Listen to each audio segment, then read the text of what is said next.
Hello, so welcome back for the balance path.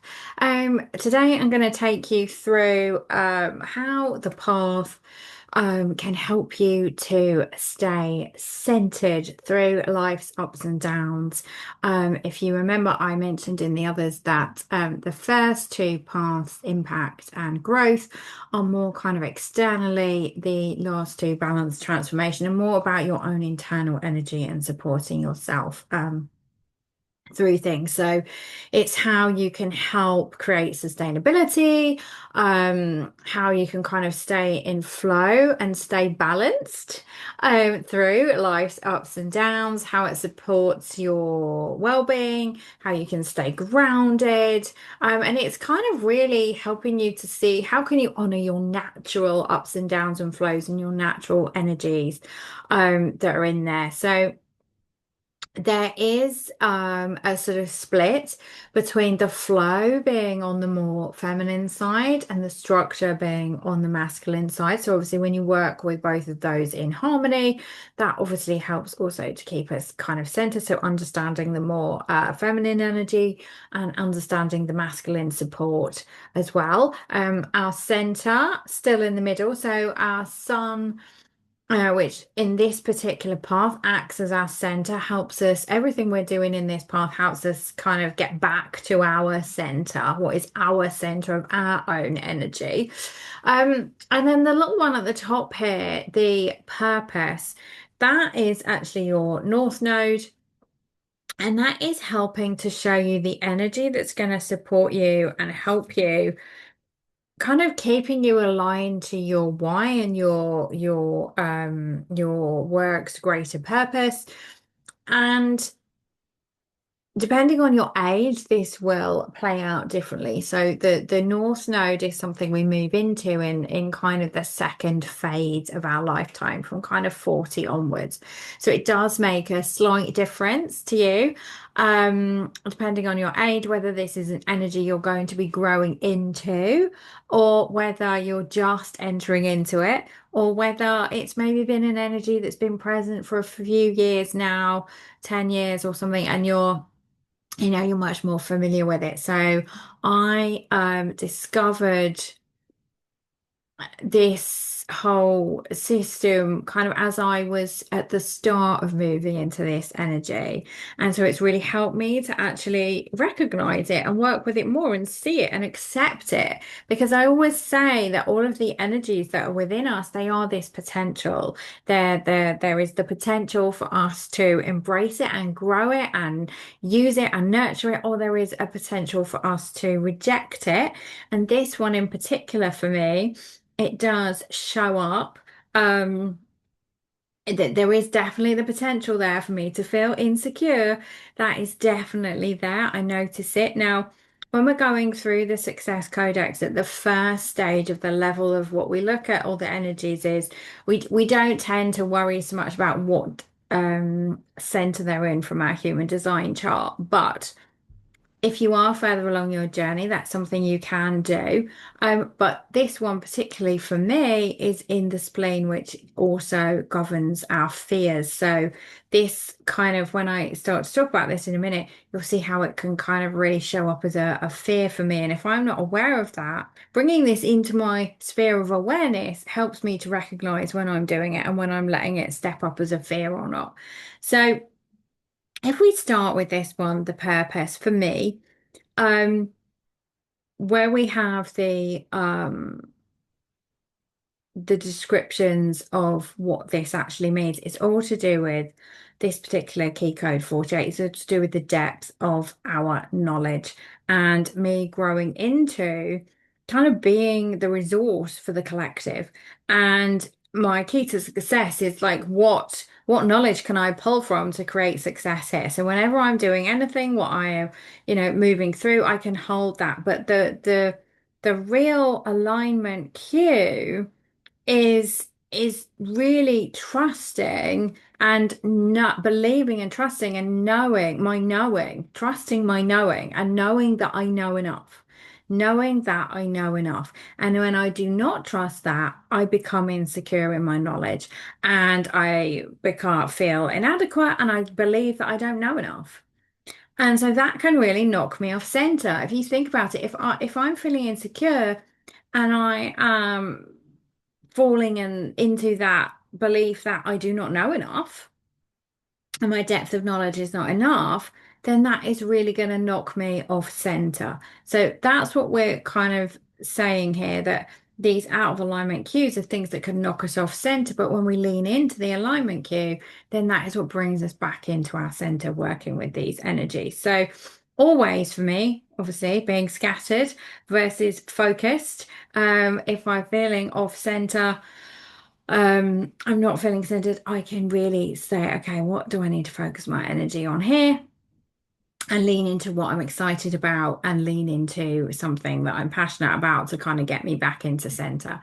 In terms of the flow over here, this is actually the moon. And so this is a much more emotional regulation that we can work with this energy. And it helps you to relax into the rhythms of your life and your business.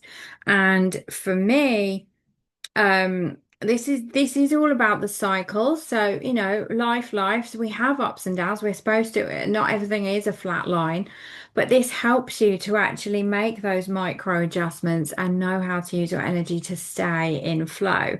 So for me, if I'm feeling off center, and I want to get back into the flow and navigating things, my guiding question here is like, what are the essential details here for others to know and understand?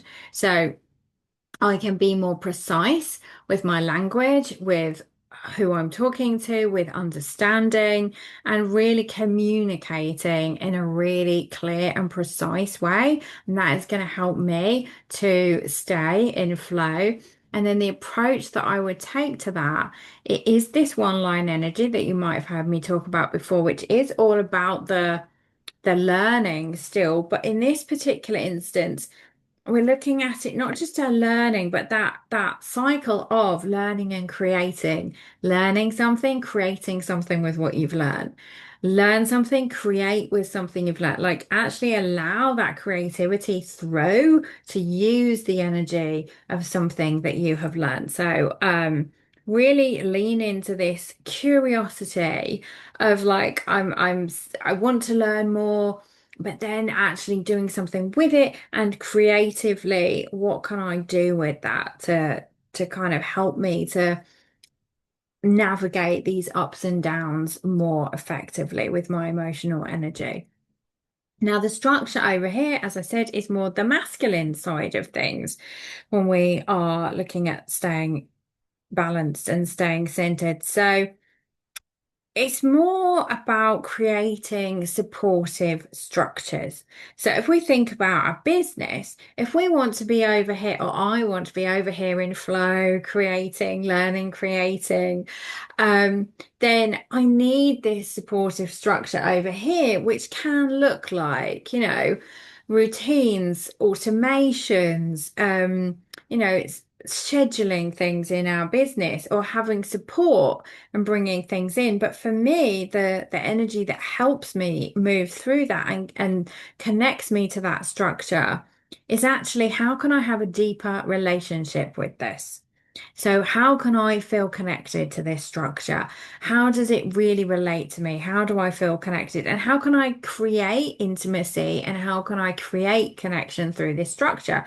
So if I am putting in an automation or a system or something that I'm sending out into the world to help support me, how can I stay connected to it? And how can my audience feel connected to it and actually feel connected to me, even though this is a structure? So I might record a little video or put a personal note on something or still reach out to somebody at some point during the process. So for me, it is all about that connection. But my out of alignment cue is intrusive, which is, if I get too far with my boundaries and I ask too many personal questions or I go too far with it. And again, it's the same kind of line one energy. And it says here to trust my inner resource of my knowledge, what I know, which echoes up here this whole energy of what I know. So if I am really, in both cases, not trusting my knowledge up here and here, then I really am not going to be centered. I'm not going to be grounded. I'm going to get out of balance if I am not trusting my knowledge. And with this line one energy as well, it's taking that knowledge but being creative with it and allowing myself to move through the different phases. So if you're looking at your balance path, I've obviously talked you through mine just because I always find some examples of how we apply it to things helps us. But lean into these different, the language here, and especially the approach, and say, okay, well, do I regulate through creativity? What are the different approaches? So with the flow, um, the six different approaches are flow approach one, creativity, regulating through that creativity. Um, with approach two, it's ease. It's taking the path of least resistance. If you want to stay centered and you feel like you need to navigate something, what helps you feel at ease? And there is that hermit energy still of a line two approach. So it's this kind of cycle of kind of cocooning yourself and feeling held, but then expressing and kind of following your talents and your passion. So you would move between the cycle of expressing your natural talents and things that excite you and feel easy for you, and then taking that step back and having that little cocooning feeling as well that goes with that line too. The flow approach for a three is all about play, and that is, play helps you to stay regulated. So that experimentation energy that comes with the three, but we're not just experimenting, we're playing. We are experimenting and refining. And actually, we're moving through that cycle of experimenting with things and then refining. So we are driven by the exploration, but then actually, we want to actually then make sure that we're learning from that exploration and we are refining things and making things more efficient, and letting go of the rules that come with it, because that is what the play is all about. So the approach four is all about connection still. So it's connecting in, connecting out. So connection helps you stay regulated. Who or what do you want to be connected to? And opening up your heart space to feel connected in the flow. But what you would, as we are moving through these cycles, you're going to regulate yourself by connecting in and then connecting out, connecting with yourself, connecting with others. It's connection that helps you stay regulated, but there will be, as everything with this energy of the flow gateway, is the cycle that you're actually moving through.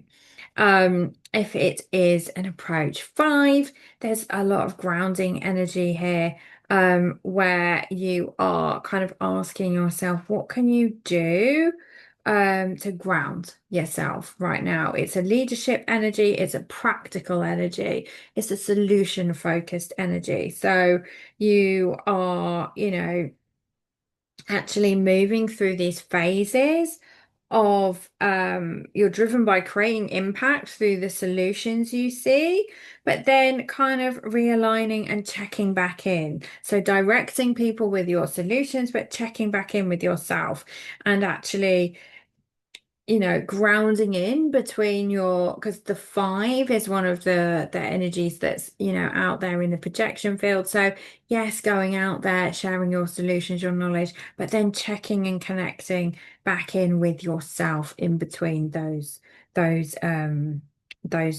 phases that you're in. And finally, approach six. We are looking at, again, it's that wisdom. So your perspective, holding a perspective, taking a step back. What is your bigger understanding of what is happening? So whatever this situation is, the ups and downs, is really stepping back and universalizing that wisdom, and holding a bigger purpose, a bigger vision through all of it. So you've got to rise up into perspective to stay in flow. If you're, stuck without looking at and zooming out the bigger picture and actually gaining the wisdom from the process as you're going through it, you're gonna stay stuck in it rather than being able to um navigate it. So for all of them, they have a shadow. So for an approach one, the shadow is being rigid to your knowledge, like not letting it flow. For approach two, it's being having a rigid expression and not allowing yourself to actually have a natural self-expression that feels easy to you. For the three, it's a rigid impulse. So, letting go of the rules and actually allowing yourself to maybe be a little bit impulsive and let go of the rules, if that feels good for you. Um, with approach four, the shadow is having a kind of a rigid heart. You do have to open up your heart to stay in the flow. With the line five, because we're talking about directing and leading, again, it's the shadow is having a rigid direction. So allowing yourself to check in with yourself as you're moving through and the direction that you're actually leading everyone in and the direction you're leading yourself through. And with a flow six, the shadow is a rigid vantage point. So, I mean, not allowing yourself to have that perspective and you need to actually go and take that higher perspective view. So, if you love this and you want to dive deeper into your particular codex, you can book a reading. Follow the links around this video, but start to just play with it. Start to notice the words, start to notice how these things play out for you, the approaches and the main energy. I'm also going to be running some group programs where we start to go through the different paths.